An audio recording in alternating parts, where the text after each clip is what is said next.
We're gonna start with the NES JoyCon, which you got two of. I can edit that in post, I'm sure. These are also known as the only thing in existence resistant to the Pokemon move, Foresight.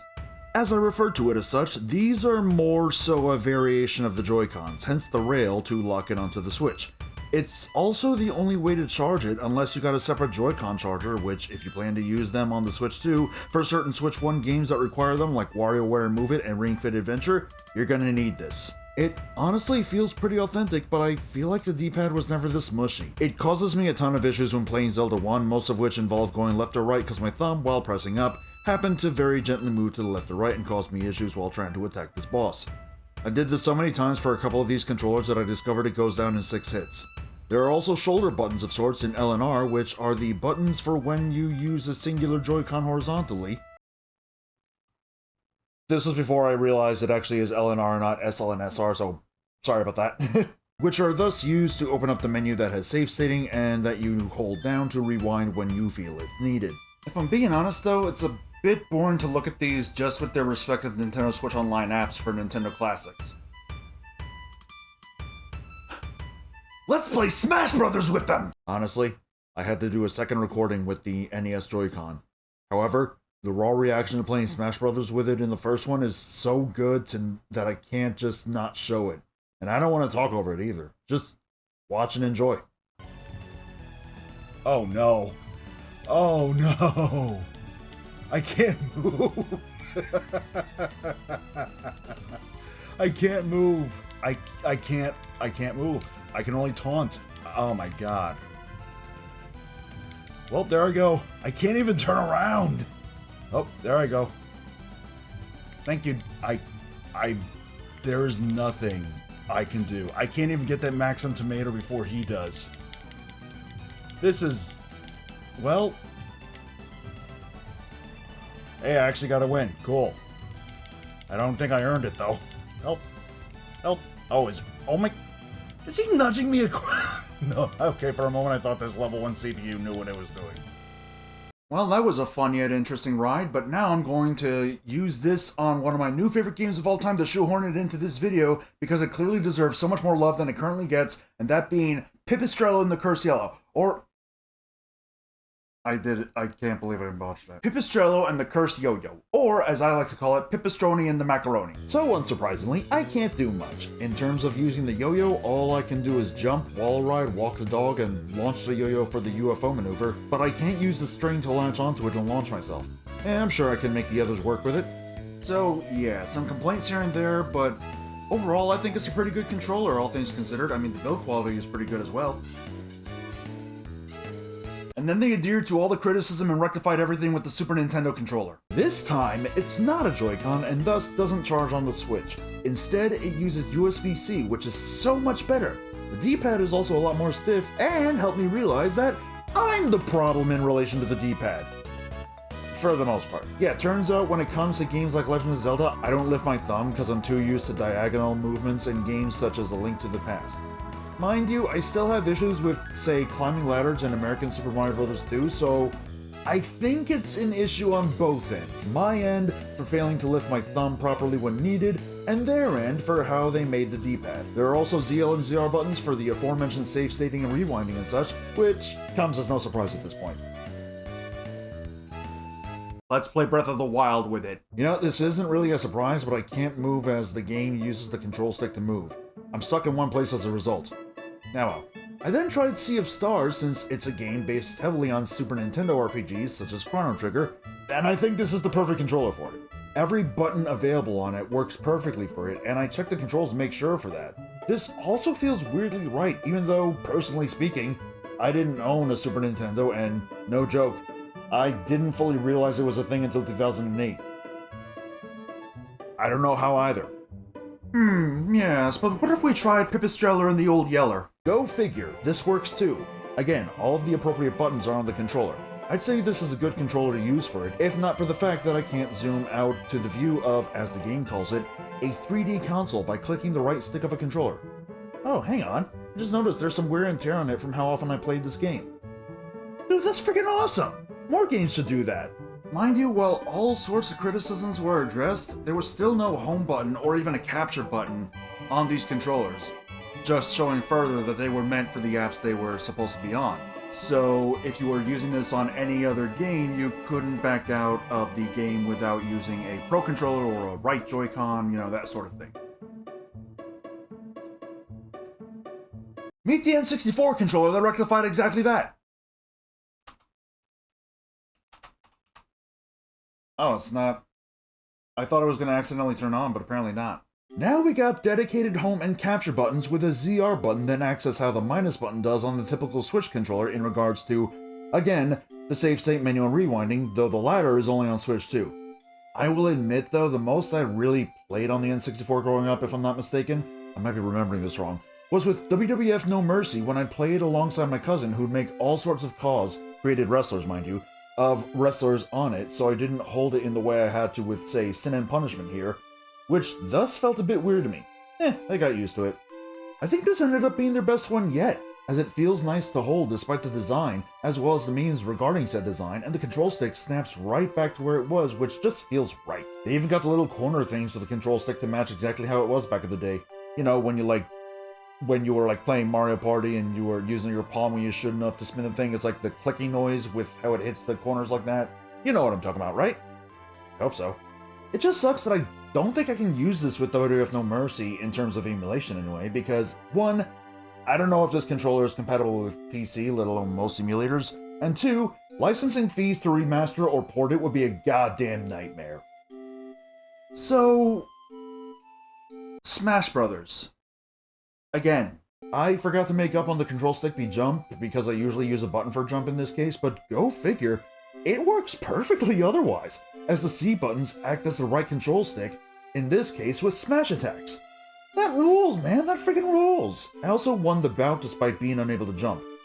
Okay, to be fair, it was, well, I guess not fair, but granted it was a level 1 CPU, but I say it's still a neat feat to meet. I can also use it to play Super Mario 64 on the 3D All-Stars compilation that Nintendo was super shitty about, as they updated the game months after it was delisted, by the way, to allow said use. That's... honestly, it's only a little cool because it feels more screwed up, actually. Why would you do this when people who missed out on it are stuck having to shell out at least $100 for a physical copy now? Pip is Stinky and the Missing Binky. So, because the C buttons are mapped to the right stick, I can use the D-pad, the control stick, and said C buttons to move little Pippet here around. I hope this is convincing you to buy and play the game, by the way. I also checked Pokemon Scarlet. I can't bring up the pause menu, the C buttons move the camera, which I already explained, please pay attention in class, thank you, and I couldn't recall my Palmont, I hope I'm pronouncing that right, because I forgot the ZR button is on the controller. Shit, how do I recall you? Oh shit. Oh no. Oh no, I can't recall him. Don't attack him. Oh. Alright, look, we're good. So, once again, they did a great job with this.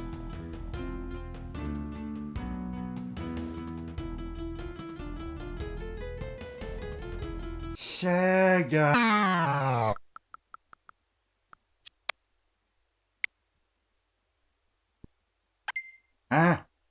That's odd.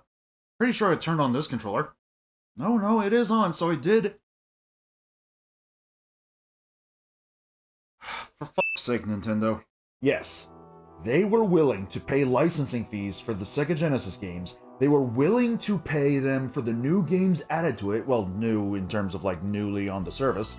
Hell, they were willing to pay to have those games on the service at all, but for whatever reason, they decided paying to use 2 whole PNGs of the controller's design was too much to bother with. That's just ridiculous, man.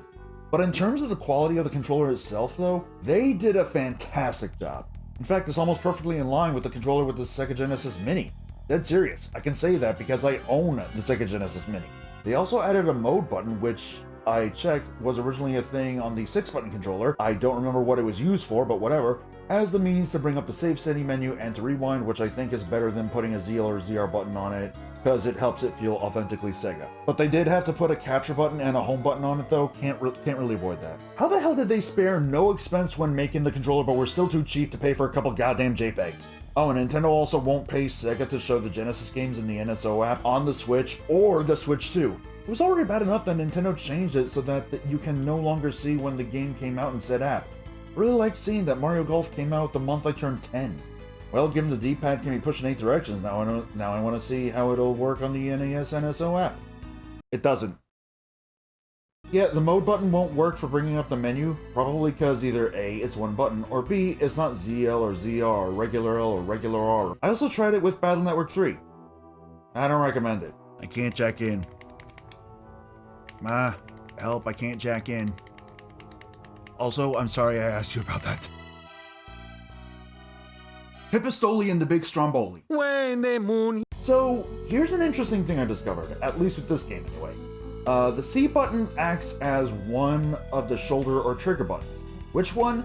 Honestly, I don't know, because all the shoulder and trigger buttons do the same thing in this game. I do want to note that it feels like the battery isn't as good as the other controllers, as the earlier controllers still had plenty of battery left, but the Genesis one was completely drained. And I made sure to charge them all one immediately after the other last time I charged them. I don't know, maybe it was just my controller that has this issue, but to be fair, I was impatient when trying to charge it. So, that really only leaves one more. And mind you, I don't know how to properly transition to this, I just know that it's the last one so far, and I can say that they did go through with making these analog shoulder buttons, or triggers, whatever you want to call them in this case. Guess what that means? What the hell made you think that exactly? Yep, they updated 3D All-Stars to allow this controller to work with Mario Sunshine. Unfortunately, Mario Sunshine is a bad, terrible, horrible, no good, terrible, shitty game. So this helps no one, really. Of course, it has the capture button, home button, game chat button that I'm never really going to use because I don't really play online like that, and a ZL button to use for the save stating menu, but there's no rewind. Honestly, I feel like the Switch 2 should be able to do it, so maybe they'll add it in a later update, because I've heard multiple reports, I don't know if this is confirmed or not, but I've heard multiple reports that it is as powerful as a PS4, with one developer even saying it's on the level of the Xbox Series S, which, if it is to be believed, that is freaking wild to me. However, given all the buttons on this controller, there aren't really many games I can play that the controller won't be meant for, as it has everything but the stick clicks, and I can't think of many games that outright need those. Well, outside of Pippa's Tinkle and Mrs. Gotta Tinkle anyway. It's outright unplayable without the option to see the 3D console, goddammit!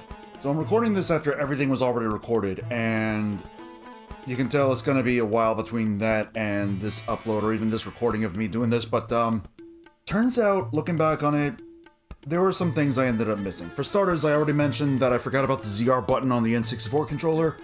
I feel like I could have done more checking out the mode button, but I just didn't. But I found out, well rather, I remembered that the layout of the buttons for the GameCube controller are definitely very awkward compared to, you know, everything else. I'm sure you can just remap those.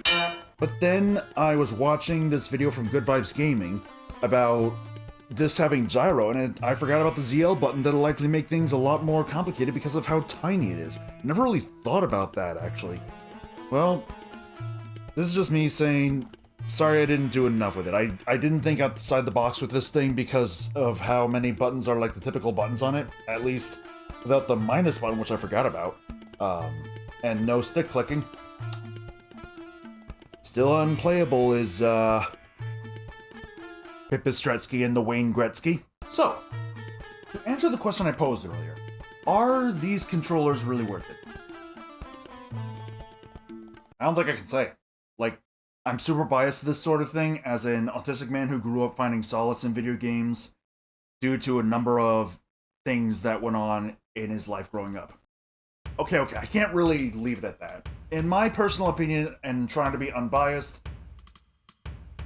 I think they're only worth it if you're that interested. Like, you can still use the Switch Pro controller, and in this case the Switch 2 Pro controller just fine. But I guess if you want, like, authenticity based on the games that they were originally on, especially with the fact that, like, when it comes to the GameCube layout of buttons, it's a bit different from the Pro controller or traditional Nintendo layout of buttons, so it gets a little confusing. It just depends on if you feel it is truly worth your time and effort. Personally, I do feel they are worth it because, well, I'm a big fan of video games. I've grown up with a number of these, especially the Genesis. I told you, I'm pretty biased about the Genesis controller.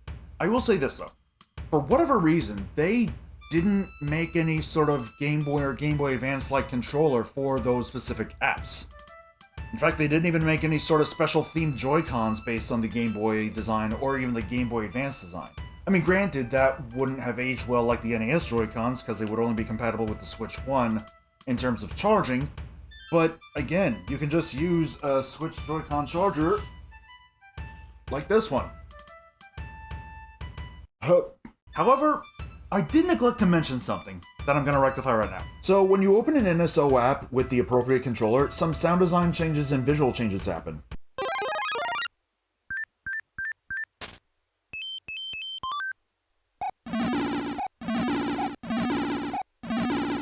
I really love them all. Hey, wait a minute, the Genesis one still looks the same on the side. This, of course, is the case with the GameCube controller, which I don't think a lot of people opted to talk about. It might be the algorithm not showing me it, really. However, given the existence of the Super Game Boy for the Super Nintendo and the Game Boy Player for the GameCube, I opted to see if there's anything hidden regarding the Super Nintendo and GameCube NSO controllers. Unfortunately, it came up fruitless. However, I did notice something interesting with them. When I tested the NES JoyCon with Game Boy NSO, as well as the Super Nintendo controller with it, I couldn't add my Pro controller to back out of the app. I legitimately couldn't go to the home menu because these controllers aren't meant for the app. I had to turn off the console and turn it back on to fix it. I thought this was a super weird bug, but it turns out it's because when you do multiplayer games on Game Boys and Game Boy Advances, you need at least one more of those to do so you can't do local multiplayer with these games and add a second controller. This is why I brought up the home button thing earlier, because otherwise you can't use the NES JoyCon and SNES controller with the Game Boy and Game Boy Advance NSO apps, or else be stuck in it until you shut the entire console down. Well, there you have it. I hope this video treated you well, and I also don't know how to end it. Pipistrocious and the supercalifragilisticexpialidocious, even though the sound of it is simply quite atrocious, if you say it loud enough you always sound precocious, supercalifragilisticexpialidocious.